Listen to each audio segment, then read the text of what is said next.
This isn't just another podcast. We're crushing the taboos and we're rewriting the rules. It's the space where we normalize women becoming wealthy. If you're done playing small and ready to become the CEO of your life and the architect of your future, then my girl, you're in the right room.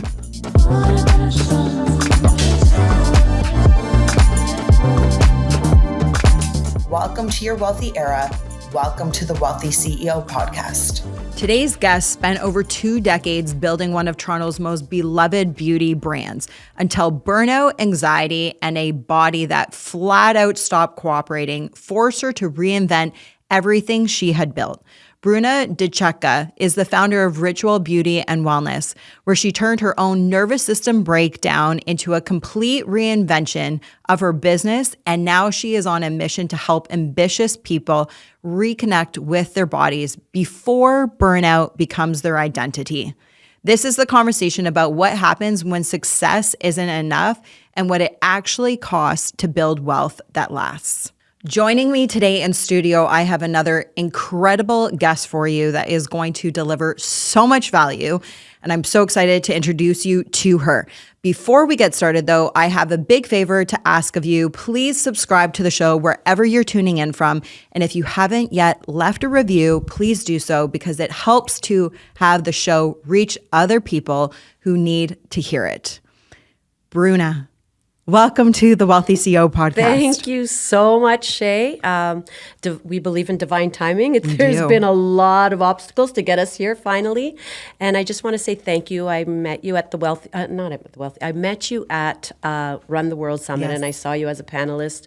And I was devouring all your information, and I had to come up to you and introduce myself and meet with you because you delivered so many powerful nuggets when it came to like investments and how you spoke about your daughter and the future. And I'm so glad that I'm here because I feel like it's a full circle moment for both of us. Well, I appreciate you coming up because had you not, I don't know if you'd be sitting here right now, maybe next year or somewhere down the line, right? So, and you are right. I think like taking you behind the scenes, whether you're watching this on YouTube or you're listening on Spotify or Apple, wherever you're tuning in from, to give you a little behind the scenes. This is the 5th, I think, attempt to get Bruna to come into the studio. She actually showed up here last week and I wasn't here because we had dates crossed and needing to move things.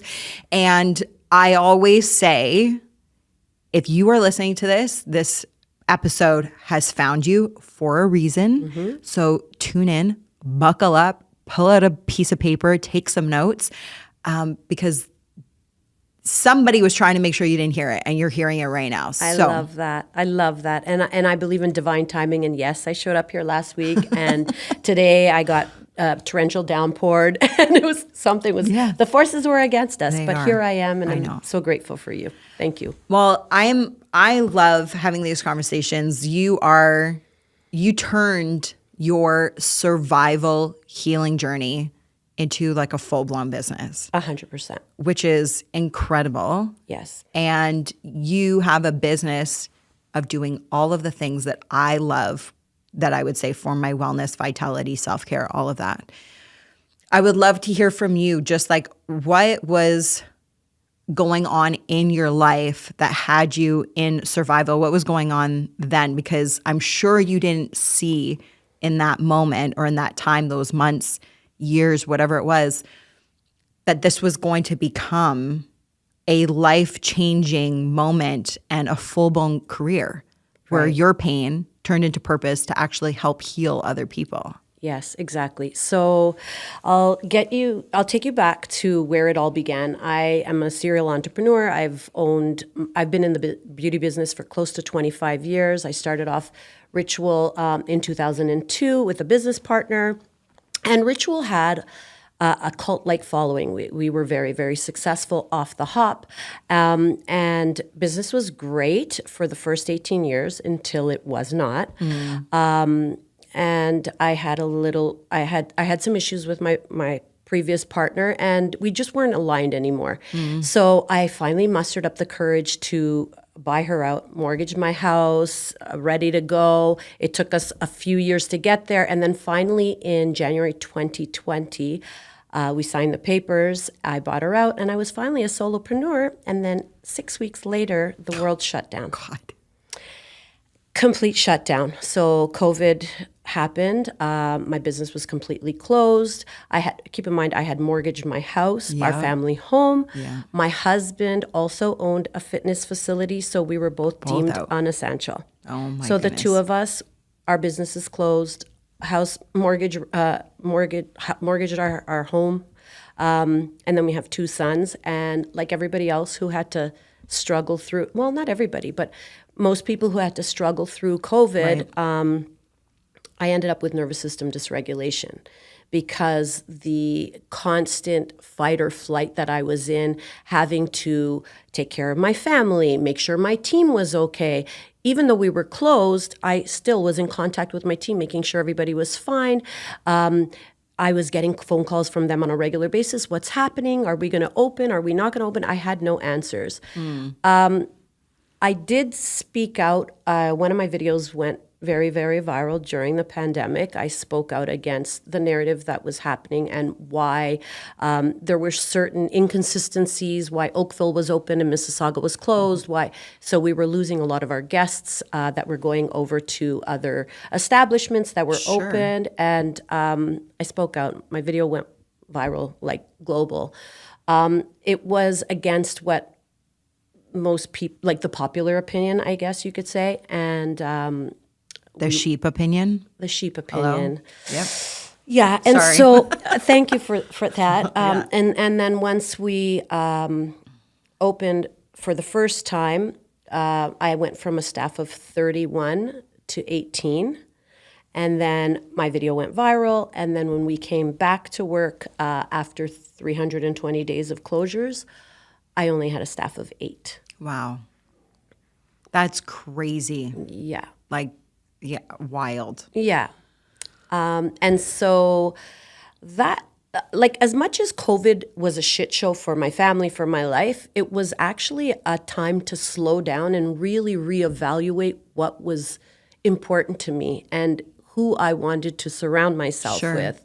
And so the beauty industry did us very, very well, but I felt like that vision was more my partner's vision. The beauty, the exterior beauty, superficial. I wanted to work with people and help people feel good on the inside, not just look good on the outside. Yeah. And I realized that being there, I wasn't living in my authentic voice or my authentic way of living because I was doing everything that looked good on the outside, but inside I was dying. And I literally got really, really sick after COVID. I was dealing with anxiety and depression, which I had never dealt with before. And I had a dysregulated nervous system. And when you say like the dark forces come after you, like I felt like there was a demonic possession over my life. And I was trying everything. From tarot cards to astrologers, any energy healer, Reiki, anything to feel better. Yeah. But what it really took was for me to like sit back and just reevaluate my life and reevaluate the direction that my business was going in. And one day my husband took me to this place that no longer exists at the moment, but it was like an infrared sauna, cold plunge type of place. And for the first time in my life, I sat in the sauna and I was like, oh my God. And I'm completely cold adverse. I hate the cold. I don't even belong in this country. Yeah. But I was Me like, too. Yeah. But I tried it because I felt like something different, something I may have needed. And I went into that plunge. And for 3 minutes, for the first time, I felt embodied in my body. The monkey mind of the whole last 3 years of the narrative of COVID completely subsided, and I was able to feel calm and regulated and in my body. And I got out of it after 3 minutes, and my husband's like, wow, like that's crazy for your first time. And I was like, yeah. And I was like, this is what we're doing. Like, this is what we're doing with ritual. I was no longer in alignment with the direction we were in, with the whole beauty on the outside. I wanted to do things that were going to help people regulate themselves on the inside. So what I did is I started to take a bunch of different healing modalities, like the Brazilian lymphatic, the sauna and the cold plunge, and created the spa that I needed, the wellness center that I wish I had and needed when I was going through my burnout as a high functioning CEO. So, oh my goodness. There's so many things there that I love and is so important. You'll also be happy to know I have just booked a in-home consultation for my infrared sauna and also my cold plunge, because now I'm moving from a condo to a house and I can have those things because I'm obsessed with both. And cold plunging is one of my, I'm going to say it's actually one of like my deepest forms of internal meditation. And I know meditation is internal, but I mean like really like at your core. So much of it, of course, is your mind, but it's your breathing. And once you control your breath, the heart slows down. And it's one of my favorite things. I've had the pleasure of guiding so many people through their first cold plunges. I love that. Yeah, because it's so important. So I love that you introduced and you brought these modalities into your spa. What you call wellness center, right? And it's really, really important. Like what you've shared so much around, like whether you're a solopreneur or you're an entrepreneur with a team, and I'm going to add on a female and a mom on top of that, right? Like if you are any or all of those things, so many women, and myself included, operate from a level of burnout that has become so normalized that you feel like that's like your normal baseline. Like you forget what it actually feels like to be fully energized, right? Like, and have like the emotional stress removed, never mind just the physical stress on your body removed. And I want to ask you, were there any signs that you, looking back, that you can notice that you're like, wow, my nervous system was becoming dysregulated there. And wow, that burnout, that feeling was not normal. It wasn't just because I was in a season of overdrive. Like now the overdrive is gone, but that's lingered or stayed, because I think so many of us don't realize what's actually happening. And it's very kitschy on the internet, right? Yes. Everyone is like, regulate your nervous system, regulate your nervous system. And it's like, okay, well, like one, really, like what does that mean? And like, how do you actually heal your nervous system? Well, for me, it you know, like they talk about like the universal smackdown kind of thing. Like it starts with a whisper and you don't listen to it. And then it starts with like somebody telling you, or it starts to get louder. For me, I was operating on complete fumes, and I was like a self-proclaimed hustler, and I wore it like a badge of honor. I'm a hustler. I'm always go, go, go. And not until my body forced me to slow down did I know that I was like literally operating on fumes. I couldn't pour back into my family. I couldn't take care of my kids, worry about my team. I was coming from a place of reactivity as opposed to coming from a place of clarity, because I was so dysregulated that everything was so reactive, as opposed to when I took the time to do the plunge and calm my heartbeat and clear my monkey mind and just go within and talk to God and my meditative walks, I started to realize I am so missing the mark from being a successful entrepreneur, because it looked successful on the outside, but internally and in my house, I wasn't successful. I was very reactive. I was very short. It was very hard for me to make decisions and from a place of clarity, until I started to like take a step back and do the cold contrast therapy on a regular basis. Enjoy the Brazilian lymphatic drainage massage, which helps not only calm you down, clear out like For me, I think it's more of on a cellular level what the Brazilian lymphatic drainage does. Sure. It's not just like your typical deep tissue massage. You feel lighter, you feel tighter, you feel more embodied. And so for me, in order to come back to myself, I needed to carve out that time and take off that badge of honor of being a self-proclaimed hustler and just really ground in my own being, find my faith in God, because at the end of the day, that was the only thing that saved my life. I could have done 300 Reiki sessions, but without having God in my life and having the ability to surrender, and He allowed everything to unfold. Totally. For me. So interesting. Like as you're talking, what comes up for me is we as females, and we've moved out of, like, you're so accurate when you say like hustle culture, wearing this like badge of honor. Yeah. Like 10 years ago, I think many females were in that, myself included, where it was like, you're working 13, 14-hour days, you're up till 2 a.m, you're up at 5, 6 a.m, doing your workout, going to work, building the business and the grind.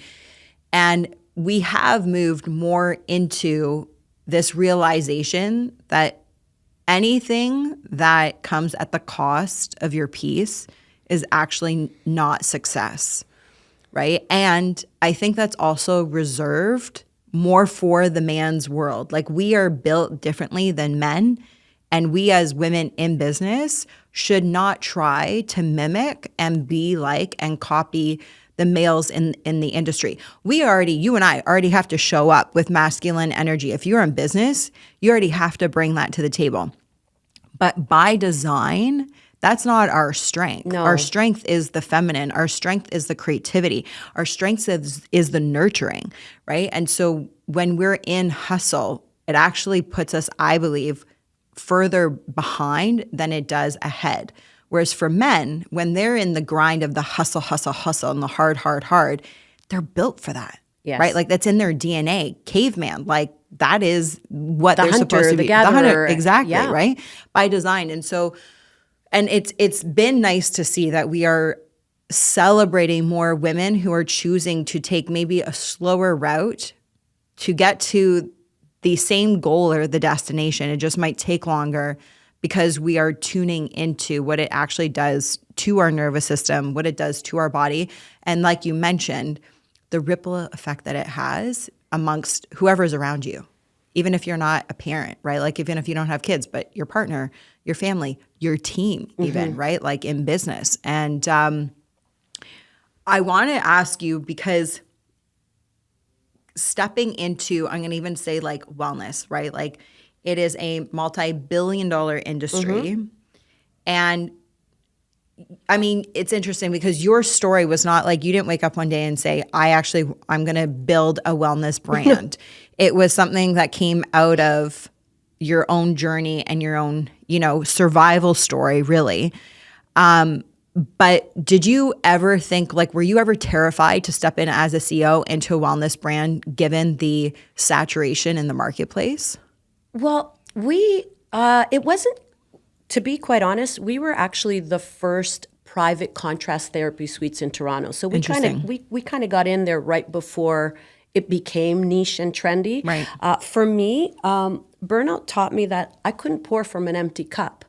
And I wanted to create a space where high-functioning, high-level CEOs, moms, people who are always taking care of everyone else can come and just relax and be in their body. My mess became my message. So my health challenges is what, I can't say forced me, but pushed me into creating the wellness center that it is. Right. I don't think that as high-level CEOs and moms that are always giving to everybody else, if we don't take that time that we need to pour back into ourselves, we can actually create something beautiful, as opposed to always running from a place of fumes. Yeah, that's so true. If this episode is bringing you value, can I please ask you for 30 seconds of your time to subscribe to the show from wherever you're tuning in from? leave a review, and share this episode. This is how we amplify the message, we grow the show, and we multiply the impact for women.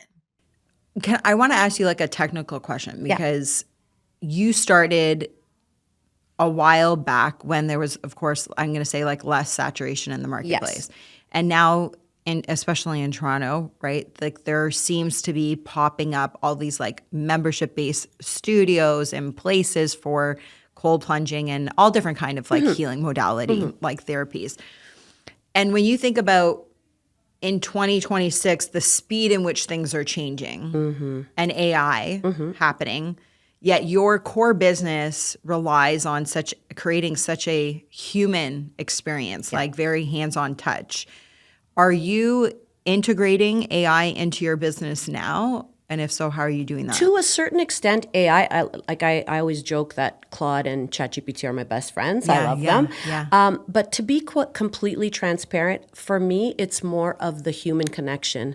And what we've created at Ritual is heart-based professionals who are there to take care of you. I'm not saying I'm not going to go into the AI world and help me when it comes to the back end and systematization and SOPs and that kind of thing. But you know how everybody's like afraid of AI? I feel that now more than ever, people are going to be yearning for that human connection. So there's a lot of jobs that people are going to lose to AI, but not in the industry of wellness where people are yearning for that human connection. People want that touch, that feeling of being able to breathe, being encapsulated into their bodies because we're so disconnected from our bodies. So you could do the sauna and the cold plunge, and I think it's great. And I actually love the fact that like the younger generation, like Club District is dying, and now people are doing like the other ships and the other wonderful wellness rituals. So for me, I'm incorporating AI on a small level, but for us, Ritual is always going to be about the guest experience and the human connection. I love that. It's so important. Yeah. And I think even more so as AI gets more integrated, the desire for human connection is actually going to become that much stronger. Agreed. Right? Yeah. So it's important that you're using it as a tool, but not trying to replace that human connection. After the deprivation of like the alienation during COVID, and what we saw an increase of Alzheimer's went up to an 80% high because of the isolation. For me, it's always about the human connection. It's about the community that you create, the people that you have in your space, and the people that you're able to help. So the human connection, I don't think will ever go out of style or ever be replaced by AI. I agree. I want to ask you if you had to rebuild what you've built today, because I'm going to presume, I mean, we're always working on ourselves. There's always something to heal, something to fix, right? Yeah. But you're in a much more conscious state of regulation of self today than you were when you first started. So if you were to build again today, how would you advise somebody to, I'm going to say consciously, to not go down the road of burnout? If you were to build all over again, how would you do that? Truthfully, it all boils down to, as women, we are highly intuitive beings. Aligning ourselves with people that feel right, creating from a place of clarity as opposed to chaos, and also just being true to yourself and knowing what the desired outcome is and trusting the flow. Like one thing that you did say, you mentioned earlier, is peace is a non-negotiable. For me, peace is priceless. So if it costs me my peace, it's too expensive. What I mean by that is when you're hiring people, or even type of demographic that you want to bring into your space. You also have to be very mindful of the intention that you set, because we're here to help people, but we don't also just want to be a place of like everybody with nervous system dysregulation is coming to us. Like we can help you to a certain degree, but just being very intentional with what you're putting out into the universe about what you want to bring back into your life. So like you had mentioned about being in flow. Men are in that masculine energy, go, go, go. I feel for me and for other women, when you're in a place of now I'm trying to say it, and I'm going to reciprocity, yes, receptiveness, and openness, and a place of clarity, I feel that you can create so much more on a grander scale and help so many more people when you're living authentically, as opposed to just being niche or whatever's trendy. So it's funny that you just said that word, because as you're talking, I wanted to ask you about trends and luxury. Oftentimes, like wellness gets sold, it's associated as something that's luxurious, as trendy. And as you're talking, for me, it sounds like it's so much deeper than that. And I wanted to ask you, like, what does true wellness actually mean to you now? So for me, peace, number one. Being in my body, coming from a place of clarity where my mind is still, making decisions from that place, no longer being part of the hustle culture. And truthfully, I didn't open ritual because it was trendy. Right. I opened it, I created it because it's something that I needed. And because of the healing modalities that helped me get through my nervous system dysregulation, I'm able to bring that to our community, to Toronto, to the people who really, really need it most. So for me, it's not a trendy thing. It's a lifestyle for me. Yeah. Yeah. So true. Yeah. And it should be. Right? It is. Like something that you continue to do and you become better at it, right? Like self-care, wellness, like learning. Ritualizing your self-care practice, right? There you go. Yeah. And for you, that you're bringing the sauna and the cold plunge into your home, making it part of your daily ritual, your morning ritual or your evening ritual, I think it's amazing. You're showing your daughter, the future generation, that mommy needs to take care of herself so that she could be better to take care of you. Yeah. It's so important. It is. It's essential. So if you had to choose only one modality that you could, or wellness ritual that you could do for the rest of your life, what would that be? Truthfully, it's two. And we have a service, and it's called the Detox Trifecta. And it basically incorporates the contrast therapy with the Brazilian and the buccal. That is the all-time one ritual that I would do for the rest of my life. I need to come in and try it. You need to come in. I know. 100%. Yes, 100%. Well, I'm going to be officially 12 minutes from my mom, and which will be a lot easier than almost like 40 minutes to an hour. And so I will be able to take a full afternoon for myself to be able to come down. And pour them back into your cup. Yeah. I'm it's one of the greatest gifts, as I was sharing with you before we started, is it's sweet sorrow. I'm very sad to be leaving my area, and I'm just very grateful for the blessings that I know are going to come in this next chapter. Agreed. And this is definitely one of them. Being 100%. Able to come down. Closer to your mama, so then she could take care of your baby. 100%. Yeah. And at the end of the day, Shae, like as entrepreneurs, we're doing it for them, right? Yeah. And if you can't be flexible with your time, and if you can't pour back into them, why are we doing this? Yeah, 100%. And there's a fine line, because there's a lot of women, and there's no judgment, but there's a lot of women that I see online that aren't there for bedtimes. They're traveling all the time, and they will say it's for them. It's for their children, and that they're doing it. And they're missing them growing up. And for me, that's not worth the trade-off. And I mentioned that earlier, is like sometimes we need to take the slower route to get to that same destination, or take a different path that can still get you to that same destination. But for me, and I'm in that season right now, being in real estate, and there's no mat leave. I don't have a consistent paycheck. Like I don't have a monthly income coming in.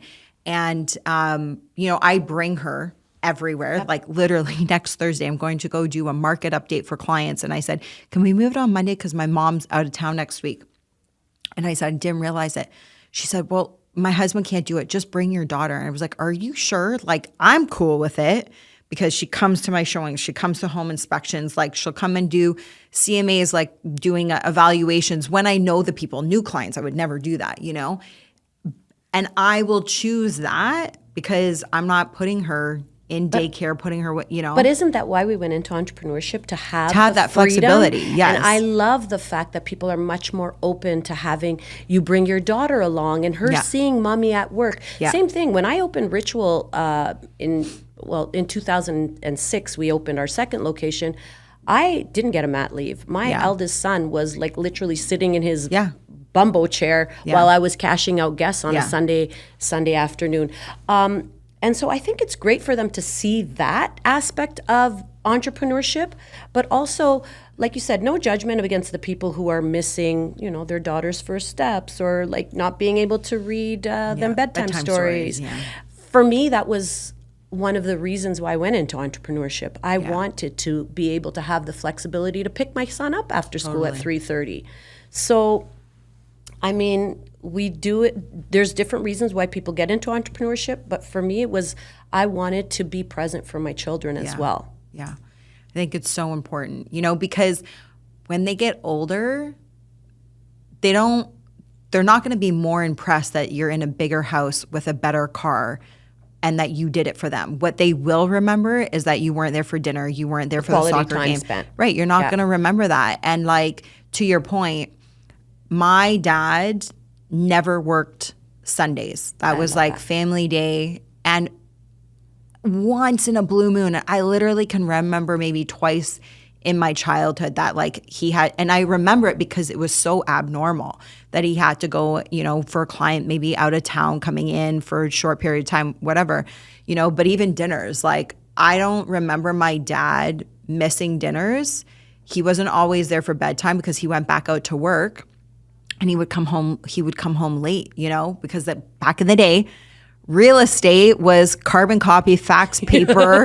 You're going from one kitchen to the next one. Yeah, like you're driving around. Like I remember being in Mexico and my dad disappearing for an hour and a half because he had to go to like the front of the hotel, have them printed out. Yeah. He had to, do the paperwork, fax it back like you were faxing back then, you know? But to your point, like I witnessed my dad working, but my dad was at every soccer game. I don't remember him not being there. He never missed dinners. He was there on Sundays. And that is like what's important. For me, what wouldn't have been worth it is him just not being there for any of it to then say, well, it's because I wanted you to be able to go to private school or I wanted you to be able to drive around in the fancy car. And it's like, kids don't give a shit what car you're driving around. Quality time is so much more important. The memories that you create with them, being present at the dinner table, having our favorite meal together, chit-chatting about your day as opposed to, not being there and your kids raising themselves or your nanny raising them. And that's where I'm like, there's that fine line, because there's a lot of it that I see on the internet these days where like moms are on the road for like months on end doing their book tours or speaking tours and their kids are not there with them. My daughter would be coming with me. Same. And that would be part of my package. It was like, I'm coming, plane seat needs to be for her and me. Like she has to be there. For me, that's a non-negotiable. And ultimately, you went into entrepreneurship because of that, for the flexibility, for the perks.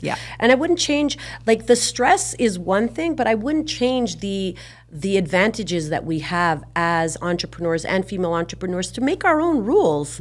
And our children are part of that, in coming in tow. 100%. My son comes down to work with me on the week, like on weekdays. He's folding towels. My other son is now going to be he's opening up a barbershop when he turns 20, just because he's seen the entrepreneurial journey for myself and my husband. And they want the flexibility as well. Yeah, I love that. So cool. I love it. Yeah. And so your boys are 16 and going 20. to be 20? Oh, 20. Yeah. I have a 20-year-old. My 20-year-old is actually, he has special needs, but he's so highly intuitive and so highly intelligent. He's the one that comes to ritual and folds all our towels and greets all our guests and makes them their tea. I love that. Yeah. And, we make it a family affair. Yeah. I love that. Yeah. So great. It really is. So funny enough that he's 20, because I always ask every guest this in closing, is I want to bring you back to your 20-year-old self. Whoa. Take a moment, go there, feel her, what she's doing, who are her friends, is she working, what type of work are you doing?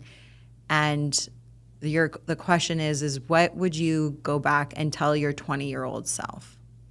So in my 20s were incredible. Yeah. I was a bartender at Fluid Lounge. If anybody knows, I remember that. Everybody Yeah. knows Fluid Lounge. My 20s were incredible.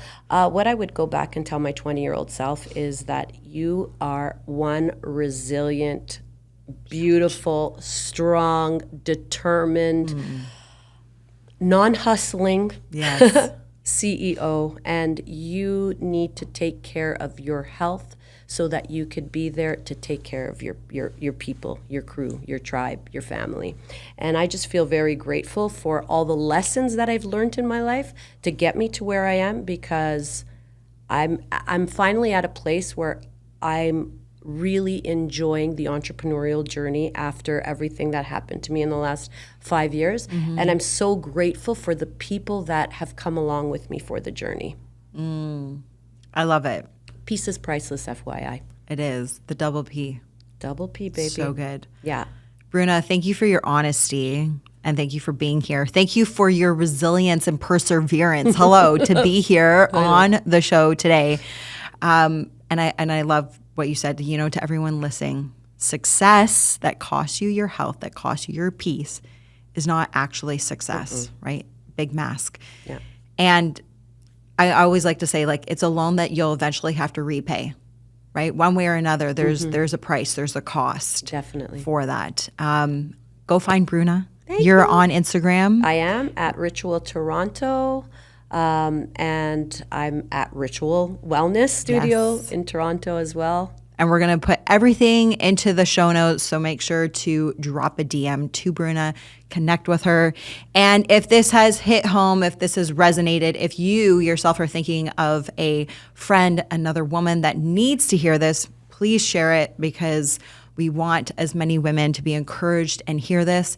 And again, subscribe to the show and leave a review on today's episode. Thanks for listening. If today's episode resonated with you and you are feeling something stirring deep within, I want to extend this invitation for you. This is for Women That Pray, a room where women are covered in prayer in every area of their life, including their business, where we connect, we celebrate each other's wins, we collaborate, and gain territory for the kingdom through the work that we're already doing. We start in September. The waitlist is open. Click the link in the show notes or DM me the word covered on Instagram, and I will get you in the room. If something in today's episode resonated with you or sparked a shift, tag me on IG or send me a DM. I genuinely love hearing what lands for you. And if it spoke to you, share it or leave a quick review. It helps more women find this show and step into their own wealthy era. Until next time, lead with purpose, live with intention, and stay wealthy.